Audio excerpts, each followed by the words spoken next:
Fakkeenyaaf namni tokko footoo teenaa ergi maaloo siin jechuu barbaada. Akkamitti siin jedha gabaabumatti afaan nagaa fayyadamuudhaan maaloo kan jedhu fayyadamee jechuudha. Please jedhee eegalaa mire. Please send me maaloo naa ergi jechuudha. Send jechuun erguu jechuudha. So please send me. Kee jechuun maalidha asirratti? Your. Okay? Sammuu maal qofatti kun photo kayyatti kun. Please send me your photo. Please send me your photo. Jedhame. Please send me your photo.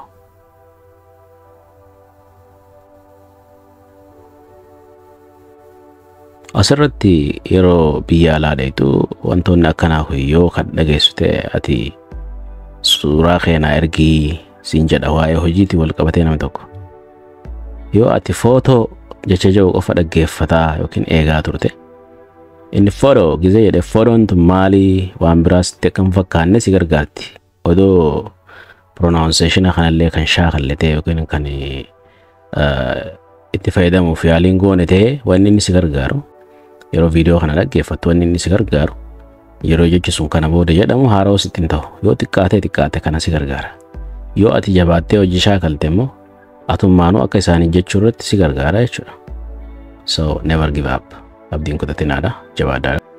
Alright, jechi inni itti aanu maal jennee dubbisna isa kana? Potaatoodha. Potato? No. Akkam ta'uu qabare? Do. Diidha jechuudha kan kana booda. Akka diitti hojjetaa jechuudha. Sababni maali? Maaliif dubbiin tun akkana taate? Marfamee jira jechuudha jechi tii jedhamtu tun.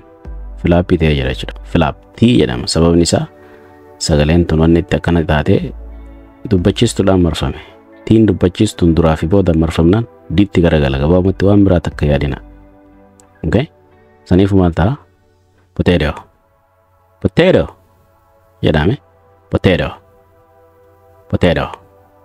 That's nice. Potato means root vegetable.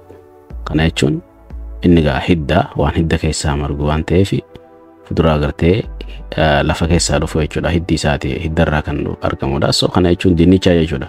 Waan biraati miti. Dinnicha isa jedhamu sana jechuudha. Dinnicha namni hin beekne jira. Loqota hunda keessatti dinnichaadha. Yoo Amaariffaanis dinnichi jedhaniini. So akkasii mee amma isa kanarratti fakkeenya 2-3 laallee gara kan itti aanu dabarra jechuudha. Maal faa jechuu dandeenya? Isa potato jette tanaan yookiin potato dur jennuun saniin jechuudha. Okay? Ani dinnichaa nyaachuun jaaladha jedhame gabaabumatti hima salphaa ta'e tokko jechuudha. I like eating potatoes. I like eating potatoes. Maal jenne? I like eating khajanno eating jenneeti. Ani jirra murre eating potatoes. Potatoes. Potatoes.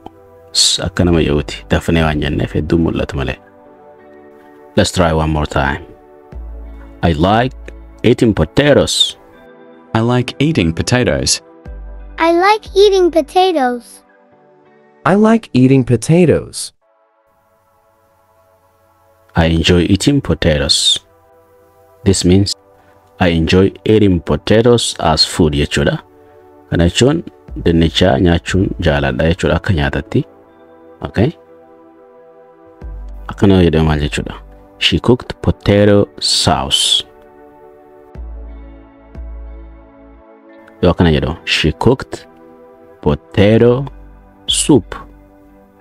She cooked potato soup. This means she made a soup using potatoes. Okay? Amma jechi cook jettu bilcheessuudha. Cooked hin jennu sababni maali? Silentidha. Seera jalqaba barannisa yaadadhaadha waa pronunciation irratti jechuudha. Okay? She cooked hin jennu sababni isaa jechi cook jettu osoo idiin itti dabalamin dura maal ture? Silent ture jechuudha. Sagaleen qabu. Vocal cord keenya sossoosu jechuudha. Kanaaf she cooked ta'a jechuudha. Gara tiitti jijjiirama fiifu. Waan akkanaaf dura barachuu deemna. Wantoonni sagaleen qabne hundi gara tiitti jijjiirama jechuudha. Yeroo idiin itti dabalamtu. Don't worry for that. We'll learn that in the future. Udura baranna Rabbi jada inshallah. So amma asirratti kan jechuu jirru she cooked potato soup. Okay, akkasi jenna jechuudha. Isheen shorbaa maalii goote? Shorbaa dinnichaa goote jechuudha. Namni dhufe dinnichaa bitee jira siin jedha dhufe dinnichaa bitee jira darbe gocha kun gocha darbeedha. Dinnichaa biteera siin jedha. Dinnichaa amma wayii tokko dinnichaa muraasa tokko bitee jira siin jechuu barbaada. Akkami jedha. I bought jechi buy jedhu okay jalqaba jechuudha base wordin isaa jechuudha. Verbiin kun jalqaba bought ka jenneen kun jalqaba maal ture? Buy ture. Buy bituudha. Okay, yeroo past itti deebisnu jechuudha keessaafu simple past taatee darbetti kan dhiyoo darbetti yeroo jirru I bought some potatoes. Dafnee yeroo jennu I bought some potatoes. I bought some potatoes. Potatoes maaliif jenna? Potato jenneen dhaabne. Potato jennee maaliif hin dhaabne? Dinnichaan lamaaf sadii ol ta'a sababa sanii essin itti dabalamtee jechuudha. Wanni kun maqaadhaami yeroo maqatti essin dabalamu ni daneessa jechuudha. Plural godhaa jechuudha. Okay. This means I purchased a few potatoes from the market jechuu jirra jechuudha. Market yookiin magaalarra dinnichaa hamma tokko bitee jira jechuudha. Purchase jechuun bituu jechuudha. So I purchased a few potatoes from the market yeroo jennu magaalarra dinnichaa hamma tokko bitee jira jechuudha. Ingiliffaadhaan potatoes ka jedhu kana gad jabeeffachuudhaaf maal jenna? I bought some potatoes. That's wonderful. Let's move on. Nam tokko lafaa kee ani dinnichaa waadameen fedhaa jaa lafaa kee. Dinnichaa waadameen fedhaa kan ibidda irratti okay waadameen fedhaa jechuu barbaada. Akkami jedhame? Dinnichaa xabbasameen barbaada jedha lafaa kee. Akkamitti akkas jechuu danda'a? Okay. Akkas jechuudhaaf I want fried potatoes. This means I'd like to eat potatoes cooked in oil jechuudha beekta. Kana jechuun dinnichaa zayitii keessatti affeelameen barbaada jechuu jirta. Xabbasamoo yeroo jennu afaan Amaariffaati garuu waadamuudha. Kana waan zayitiidhaan waadamu fried jennaan.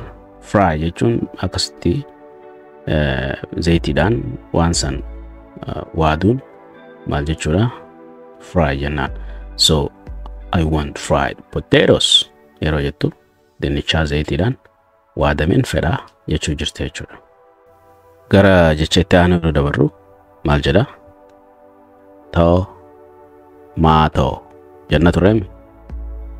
Tomaatuma jettaniimi? No amma akkas hin jedhinaan. Maal gona?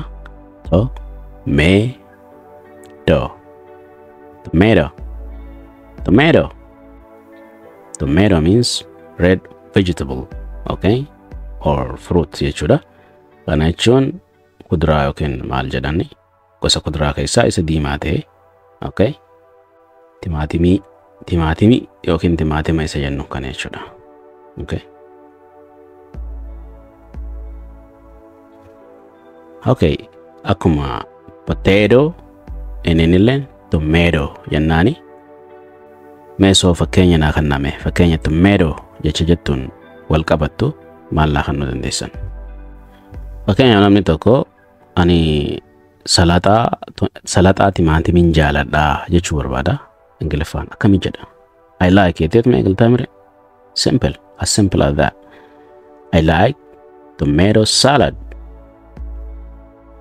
Salata kajennuun suni yookiin salata jennuun suni salad jedhanii isaan salad. So I like tomato salad. I'd like tomato salad. Tomato osoo hin taane tomato osoo hin taane maal jenna? Tomato. Okay? I like tomato salad. Good. This means I enjoy eating salad made with tomatoes. Kana jechuun ani salataa timaatimiitiin jaaladha jechuu nyaachuu.